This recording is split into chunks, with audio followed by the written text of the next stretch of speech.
What's up? In today's video, I'm gonna show you how to go from this to this. If you're new to the channel, my name's Zach with Dr. Eyeball MD. I'm a second-year ophthalmology resident, and I make videos about medical school ophthalmology, doctor lifestyle style videos. So if you're interested in any of that, consider subscribing to the channel, and if you find any value in this video, leave a like on the video down below. So today's video, I'm gonna show you how I shoot my YouTube videos. I do it all on my phone, and I also edit all of it on the phone. So I'm gonna show you how I do that. So my main reason for making this video is to kind of show you that you really don't need a lot of expensive stuff. You can do this on your phone and still get pretty decent quality videos and audio just using your phone and a couple extra add-ons and just kind of adjusting the lighting in certain ways. And I'm gonna show you what I do to kind of make that happen. Because one of the things that people often say when I talk to them about like having a YouTube channel, and they say that they might want to start one, but they often say that they don't have like a nice enough camera, or they don't have like the microphones or the lighting, and you can really go down a rabbit hole with that stuff, spending thousands of dollars. But for me, I wanted to prove kind of to myself, like a proof of concept that, you know, the content that I was making was at least valuable enough to kind of, you know, get people to follow and get views and stuff before I went and, you know, spent a ton of money on, you know, cameras and stuff. I wanted to show that, you know, I could just do it with the content and then, you know, do it on my phone, because it's simple. And I think just, you know, with a busy lifestyle, if I can shoot it on my phone, edit it on my phone, you know, keeping it simple is best for me. Eventually I'm gonna upgrade this setup probably to something, you know, a little higher caliber. I tell myself that when we get to 10,000 subscribers, I'm gonna buy a nice Sony camera and get really nice, really good looking video. But you know, the video with an iPhone these days is pretty good. And you know, this is an iPhone 10, this is an iPhone XS, and you know, it can shoot 4K video, which it's shooting right now. And I'll show you how to put that setting on. But we'll just go into kind of the add-ons and, you know, the things to change from going from the first shot that you saw with basically just the phone to kind of adding on a couple of things, changing the lighting, tweaking the audio to make it just a higher caliber video. And I'll show you basically what I do. First thing I would say is to shoot with the rear-facing camera. I think there's a tendency, at least there was for me, to want to shoot with the front-facing camera at first, because you can actually see yourself while you're filming the video and you know that everything's in frame. But I think if you can just like set the camera up with the rear-facing camera facing the subject first, and then just make sure everything's in frame, you know, take a short test video, go watch it, make sure everything's how you want it. Especially if you're gonna do like a talking head style where the camera itself is not moving. So shoot with the rear-facing camera, because they're typically a little bit better cameras. And so that's what I do. And then I go into the camera settings and actually pick 4K for the camera, and 24 frames per second is what I like to shoot on. It's just a little more natural with movement, as opposed to things like 30 frames per second, which has like a little more, it doesn't just look as natural as the 24 frames per second. So that's what I'll set the native iPhone camera to, is just 4K, 24 frames per second. And you can shoot in something like Filmic Pro, which is an app that actually lets you basically change a lot of the parameters of the camera. You can change basically if you're shooting in like log or natural. You can adjust the white balance of it, you can adjust the focus, and you know, the shutter basically, and the frame rate, all that stuff. And I have that app. I want to say it was 15 bucks for like the pro version to be able to change everything, but there is a free version that you can use. But I think that the iPhone, you know, the native camera does a pretty good job with video. But if you want to kind of upgrade, you can do the Filmic Pro app and shoot really good video on your iPhone. But here I'm just using the native camera app on the iPhone. All right, the next thing I'm gonna talk about is kind of like the scenery and the lighting. Before I get into kind of telling you the add-ons for the camera itself and, you know, add-ons to the iPhone. So first of all, what I have is basically I turn off all the lights, because it gives a little more cinematic look, I think. So what I'll actually do for the lighting is I have something like this, which is just a cake pan that I've taken, and it has a cord that it plugs in, and it has LED strip lights on the inside of this. Around the rim, and then this is just some like nylon fabric to kind of soften that light, and it acts like a light box or like an aperture light type thing, but it's super cheap. And I just mounted it here on this little tripod, And so that's kind of my key light to kind of put light directly on me if I'm sitting here. And then I will just mount the camera itself onto this little tripod with a little phone holder. And then as far as the lighting in the background goes, everything else will be pretty dark. I may have these little overheads on for just some softer yellow light, but you really don't need that. And then back here I just have a blue light, and all that is just a little LED box with a little filter, a blue filter, and that just pops in, gives that kind of blue light that kind of emanates from right there. And then back here, this is kind of what acts as the practical light in the background. It's just that soft, nice, warm glow, Snorlax. And that's kind of the lighting setup that I'll use. And then I try to keep the other lights in the apartment dark, just because I think it gives a little bit more of a cinematic look. Okay, so I'm actually using my wife's iPhone here to film this part to show you kind of the setup for what I have here just to film these videos.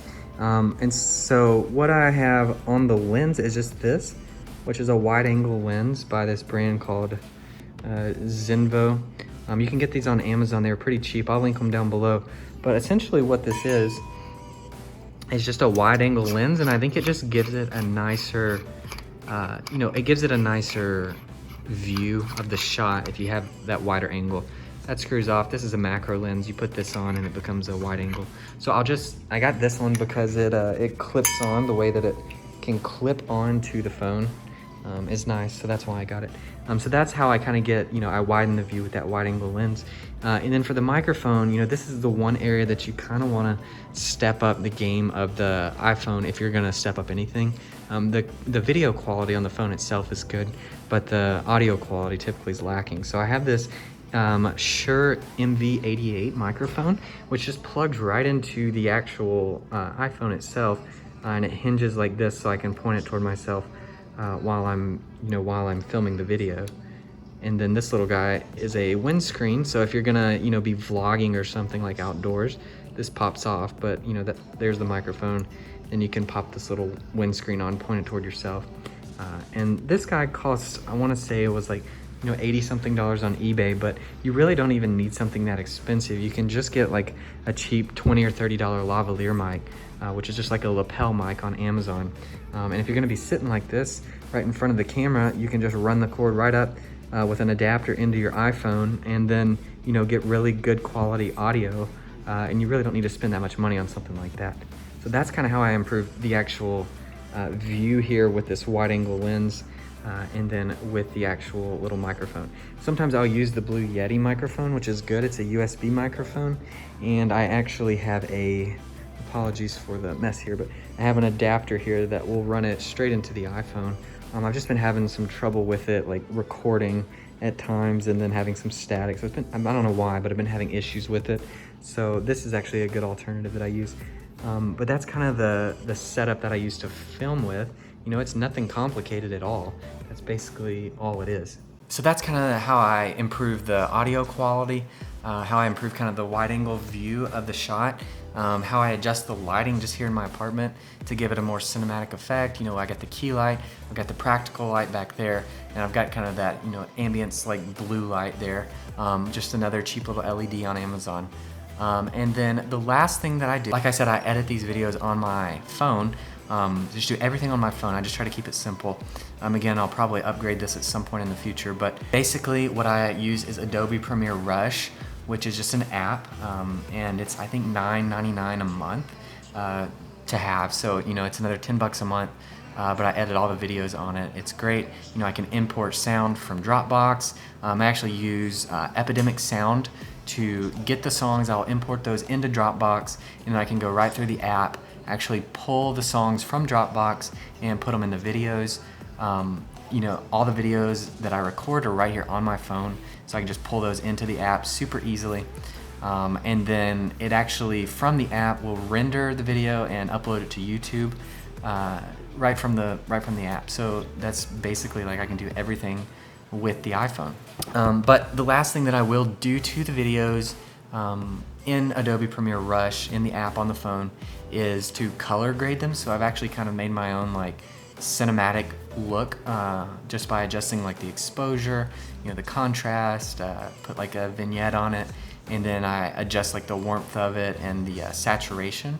And I've just saved it as a preset in the app, so after I film the video, I can just go in, tap that one button, and the whole video is basically that kind of color grading. So it takes it from, you know, being a little bit more like maybe like pale, not as vibrant colors, to being that bit more cinematic look with the like more vibrant colors, and then having that kind of like black vignette on the video. That's basically how I get, you know, from that initial video that you saw at the start of the video to kind of the end product. And you know, it's not the best in the world. I think the video is pretty good. The audio is decent. You know, I've spent, you know, I don't know, I'll add it up and put it on the screen here in total for what it's cost me to kind of get this view on an iPhone. But you know, you could obviously spend a lot more on a camera if you want. But the main point here is that if you're trying to start making YouTube videos, you don't need a lot of expensive stuff to do it. Just start doing it. You don't need this wide angle lens. You know, you don't need that view. You don't need, you know, a $80 or $90 Shure little plug-in microphone. You could do this with a $20 or $30 lav mic, a small little tripod, and the iPhone. So if you're looking to do this as cheap as possible, I would say just get a cheap little tripod or stand that you can put the phone in. And I'll link some down below, some cheap options. The one I have is just from Amazon. It's the Amazon Basics one. But just get a cheap little tripod, get you a cheap lavalier mic. The lens is optional. I think the wide angle looks better. You don't need it. But you can really get all this done with, you know, a very low amount of money and get decent quality video and up the quality of the videos from just what you would get with, you know, the native phone. If you want to edit on your phone, you can just do it with the Adobe Premier Rush app. That's another $10. That's monthly, but for me it's worth it because I can do it all so quickly, so easily, and I can color grade it, and it's just super simple. And that's basically what this is about, is keeping it simple. Again, I'll probably eventually upgrade all of this and get like, you know, a nicer camera and nicer audio equipment. But for now, it's just, you know, proving to myself that we can, you know, get followers, get subscribers, and actually provide value to you guys and good content just with the phone by itself. And in terms of that Keylight that I showed you, there's a good tutorial online that I'll link down below. Another YouTuber that I saw actually how to make it. So I bought that equipment online, but I'll link down below to his video on how to make that light if you're interested. But really, you don't need that even. Just, you know, a good source of light, like a window works, natural light works really well. But, you know, I don't shoot all the videos in the daytime or by a window, so it's nice just to be able to plug that in. But that's also a super cheap option. That's an alternative to buying like a, you know, $1,000 aperture light or something. But anyways, these are just cheap options if you're looking to get started on YouTube using your phone. That's all you need. I hope you guys found value in this video. If you did, leave a like, subscribe to the channel, and I'm Zach with Dr. Eyeball MD. I'll see you guys in the next one.